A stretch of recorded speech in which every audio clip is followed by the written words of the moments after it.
Hello everyone, welcome back to the channel. In this video, we will take a look at how you can fix your Facebook back button not working for Android.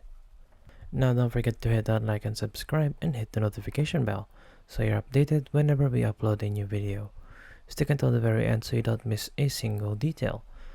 Now the first thing that we will do is go ahead and check that your Facebook is actually up to date. To do that, all we need to do is to go into Play Store right here, and then just go ahead and search for Facebook. Now, as you can see here in our Facebook app, this needs or requires some updating. So go right on ahead and click on update. Now, once that your Facebook has been updated, then you should be able to see something like this where the update button has now been replaced to open. Now, before we go ahead and open our Facebook, here is something that we also need to do. We need to go into our settings, and then we need to scroll all the way down until we can see apps right here. Now what we're going to be doing is we're going to be searching for Facebook.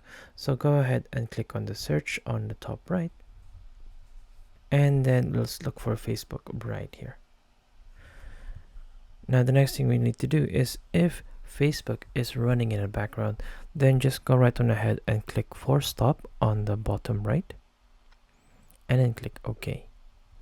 And then what we need to do now is we need to go into storage right here, and then just go right on ahead and click on clear data on the bottom left, and then just go ahead and delete, and then this will also clear your cache.